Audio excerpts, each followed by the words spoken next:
দেখছেন টিভি9 বাংলা, আপনাদের সঙ্গে আমি মধুকল্পিতা। আমরা নজর রাখবো সায়েন্স সিটি অডিটোরিয়ামের দিকে, সেখানে আরএসএস এর শতবর্ষ পূর্তির অনুষ্ঠানে সংঘ প্রধান মোহন ভাগবত आएंगे और इस कार्यक्रम को देश के 4 बड़े नगरों में 4 दिशाओं में करेंगे। तो प्रवास का क्रम ऐसा बन गया कि 2 दिन का समय था नहीं, या एक ही दिन में वो 3 दिन का पूरा काम आपको और मुझे मिलकर करना है। संघ के बारे में सब अपने विचार थोड़ा अलग रखकर हम संघ को प्रत्यक्ष अनुभव करें, लेकिन अनुभव करने के लिए भी इतनी आश्वस्ति चाहिए कि हाँ भाई, ये अनुभव करने लायक, परीक्षा करने लायक बात है। उसके लिए जितनी आवश्यक जानकारी है वो मैं आपको देने वाला हूं। संघ का प्रारंभ क्यों हुआ, किस लिए हुआ,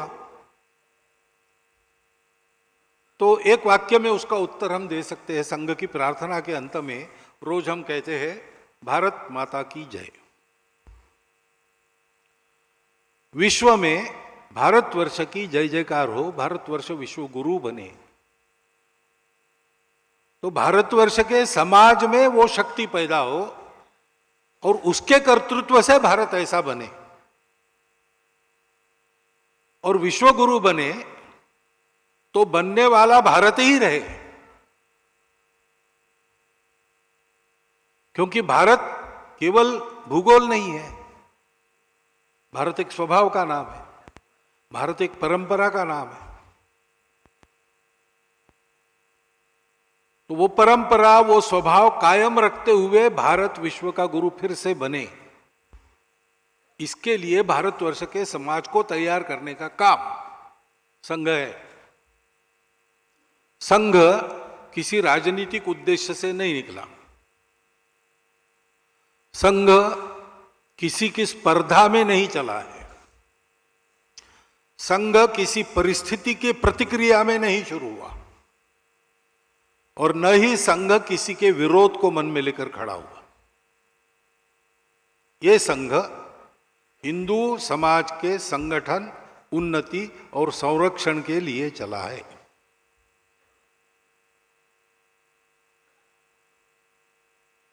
प्रयास बहुत लोगों ने किए। 1857 में ब्रिटिशों के खिलाफ अपना एक संघर्ष हुआ, देशव्यापी संघर्ष हुआ, परंतु हम लोग उसमें हार गए। तो विचार मंथन शुरू हुआ अपने तत्कालीन नेताओं में कि अपने ही देश में इतने सारे हम लोग हैं, हमारे राजा है, हमारी सेनाएं हैं, एक से एक कुशल योद्धा हमारे पास थे। ये सब होने के बाद भी मुट्ठी भर अंग्रेज बाहर से आए और उन्होंने हमारे देश को जीता और हमको परास्त किया। ये क्यों हुआ? तो मंथन में से एक उत्तर मिला, उसकी एक धारा बन गई कि भाई अभी हार गए तो क्या हुआ, फिर से यही सशस्त्र प्रतिकार करना चाहिए और अंग्रेजों को शस्त्राचार के द्वारा भगा देना चाहिए। तो 1857 में तो कंपनी का राज्य बाद में गया और रानी का राज्य आ गया है ना, हम पूरे गुलाम बन गए, हमारे राजा मांडलिक बन गए, तो हमारी अपनी सेना तो थी नहीं। तो फिर क्रांतिकारक गतिविधि के रूप में तब से जो चला है, शस्त्राचार के द्वारा विदेशी आक्रमकों को खदेड़ देने वाला प्रवाह, वो सुभाष बाबू के 1945 में अंतर्धान होने के बाद ही समाप्त हुआ। 47 में हम स्वतंत्र हुए, फिर उसकी आवश्यकता नहीं रही।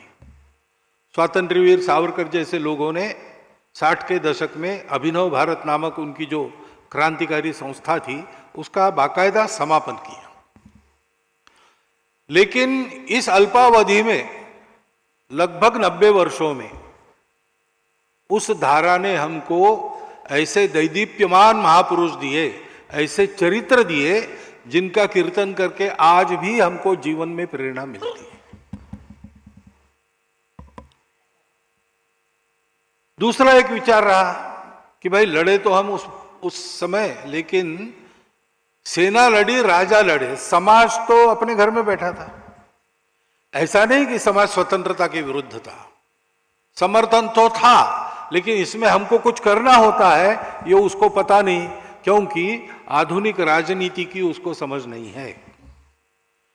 और इसलिए राजनीतिक जागृति भारतीय जनता की आवश्यक है। और इसलिए इंडियन नेशनल कांग्रेस को माध्यम बनाकर अपने तत्कालीन नेताओं ने उसको राजनीतिक जागृति का और स्वतंत्रता के संघर्ष का एक हथियार बना दिया। और उसके चलते भारत में व्यापक जन जागृति हुई। क्रांतिकारकों की धारा के साथ साथ आंदोलन की धारा इधर से चली, और ये जो सारी जनता जागृत हुई, वो जो करती रही उस समय वो देश के लिए करती रही। जो आंदोलन में थे, जेल में जाना पड़ा, लाठी खानी पड़ी, वो किया। जो नहीं कर सकते थे उन्होंने ऐसे सत्याग्रही के शिविरों में उनके भोजन की व्यवस्था की। आदमी चरखा भी चलाता था, देश के लिए चलाता था। चरखा चला चला के लेंगे स्वराज लेंगे। चरखा चलाने से स्वराज मिलेगा ऐसा नहीं है, लेकिन सामान्य आदमी अपने जीवन में जीता था और कहता था कि मैं जी रहा हूं, देश के लिए जी रहा हूं। मैं देख रहा हूं मेरा जीना देश के छोटे मोटे काम में आए।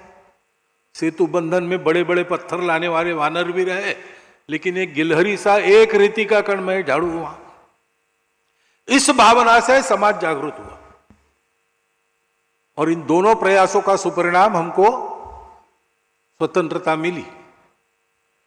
परंतु उसी समय 1857 के बाद एक और धारा चली जो सोचते थे कि अपने समाज का स्तर अंग्रेजी समाज से कम हो गया है, क्योंकि हम रूढ़ी कुरीतियों के शिकार हैं, दक्कनियानुसी बातों पर अंधविश्वास रखते हैं, और इसलिए पहले समाज सुधार होना चाहिए, बाद में स्वतंत्रता। अभी स्वतंत्रता पाने लायक हम नहीं है। और इसलिए राजा राममोहन राय के समय से वो जो धारा चली है समाज सुधार की, आज भी चल रही है।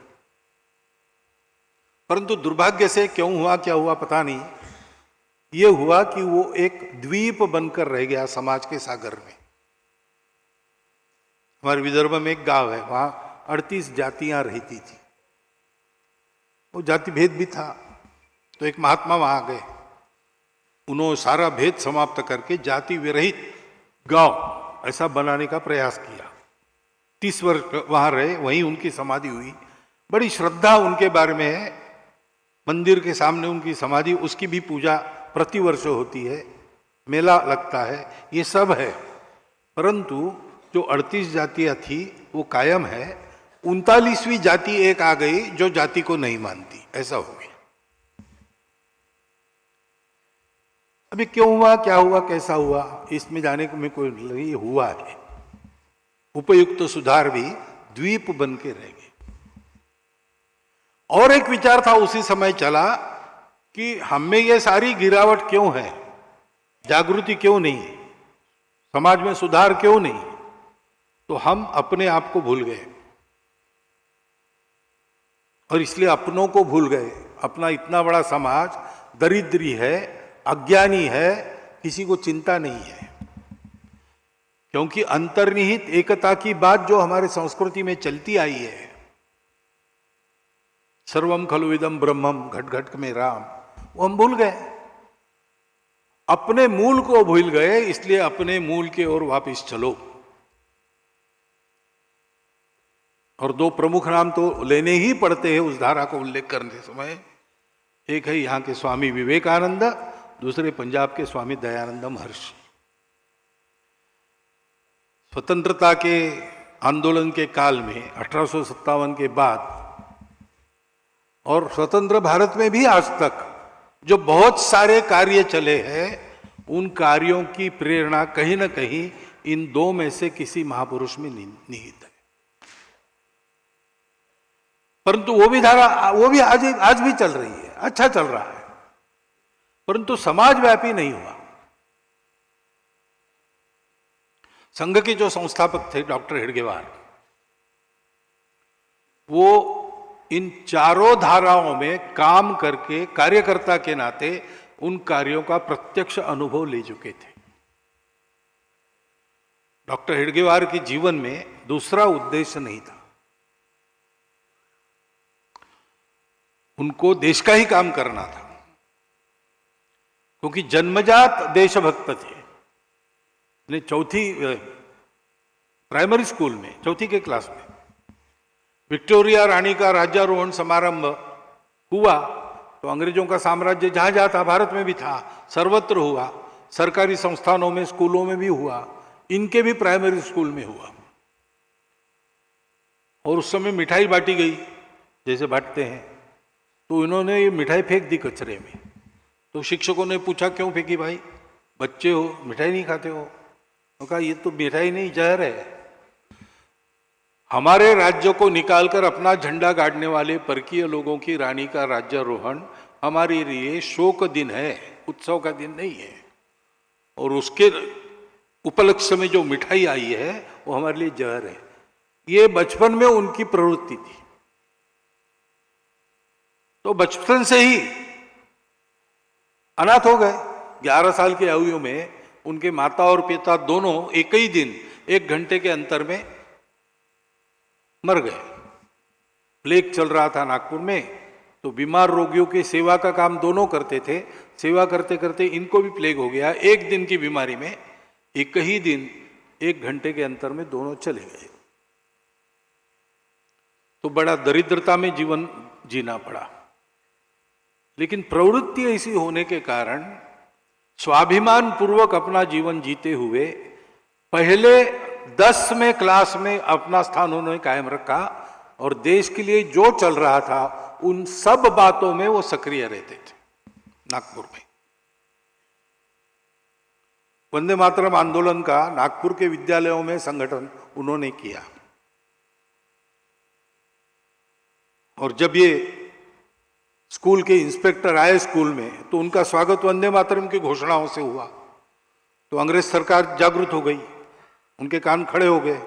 उन्होंने नागपुर के सब विद्यालय बंद कर दिए और पता लगाना शुरू किया कौन है इसके पीछे। नागपुर के उस समय के नामवर बड़े नेता जो थे वो तो थे ही पीछे से, परंतु जिनके हाथों ये काम हुआ वो डॉक्टर हेडगेवार और उनकी एक टोली थी। लेकिन उसका पता नहीं लगा। 4 महीने तक स्कूल बंद रहे, छानबीन चलती रही, पता कुछ नहीं लगा। तो फिर एक नॉमिनल अपोलॉजी के साथ विद्यालय शुरू करना ऐसा शुरू हुआ कि बच्चे आएंगे, गेट पर हेडमास्टर खड़े रहेंगे, अंदर आते हुए प्रत्येक बच्चे को पूछेंगे गलती हुई ना, मुंडी हिलाना, मुंडी हिलाया तो प्रवेश। स्कूल शुरू हो गए। लेकिन 2 लोगों ने इतना भी करने से इनकार कर दिया। उसमें एक डॉक्टर हेडगेवार थे। स्वप्न में भी हम हमारे माता को वंदन करना, वंदे मातरम करना ये गलत है ऐसा कह नहीं सकते, तो हम माफी कैसे मांगेंगे? हम विचार ही नहीं कर सकते मुंडी हिलाने का। तो रस्टिकेट हो गए। ऐसे विद्यार्थियों के लिए उस समय राष्ट्रीय विद्यालय रहते थे, वहां पर उन्होंने प्रवेश लिया। उसको भी अंग्रेजों ने बंद कर दिया। तो निजी तौर पर परीक्षा में बैठे और फर्स्ट क्लास में पास हो गए। इसलिए नागपुर के नेता ने सोचा कि ये बड़ा होनहार बालक है, संघर्षशील है, कष्ट सहन करने की आदत है और सबसे अधिक बात इन्हें प्रामाणिक है, इसको कलकत्ता डॉक्टरी पढ़ने के लिए भेजेंगे। तो उन्होंने चंदा करके, थोड़ी सी व्यवस्था करके डॉक्टर साहब को यहाँ कलकत्ते में नेशनल मेडिकल कॉलेज में प्रवेश दिलवा दिया। यहाँ आना और फीस वीस का प्रबंध हो गया, खाना और रहने का प्रबंध नहीं था। तो उधर के 2 विद्यार्थी यहाँ एक लॉज में रहते थे, उनके पलंगों के बीच में अपनी पट्टी बिछाकर वो सोते थे। और भोजन का टिफिन 3-4 लोगों का आता था, उसमें इनका भी भोजन निकल जाता था। ऐसे कुछ दिन करना पड़ा उन्हें। परंतु भेजा इसलिए नहीं था कि केवल डॉक्टर बनेंगे, भेजा इसलिए, डॉक्टरी तो बहाना था, यहां अनुशीलन समिति थी उस समय, क्रांति कार्य का सारा समन्वय अनुशीलन समिति से के द्वारा होता था। तो उससे संपर्क करना ये काम उनको दिया गया। और पश्चिम भारत में क्रांति कार्य का श्री गणेश करना, उन्होंने दोनों काम अच्छे किए। डॉक्टरी भी 4 साल के बाद फर्स्ट क्लास में पास हो गए। और महाराष्ट्र यानी राजस्थान से आंध्र तक के इलाके में क्रांतिकारकों को बसाना, उनकी व्यवस्था करना, शस्त्र आदि पहुंचाना, योजना बनाना, ये सारा संगठक का काम उन्होंने किया। लेकिन वो विफल हो गया आंदोलन। आंदोलन विफल हो गया तो डॉक्टरी पढ़ने के बाद उन्होंने प्रतिज्ञा ली थी अनुशीलन समिति के प्रवेश में, जो प्रतिज्ञा लेनी पड़ती थी काली माता के मूर्ति के आगे कि इस जन्म में देश का ही विचार करूंगा,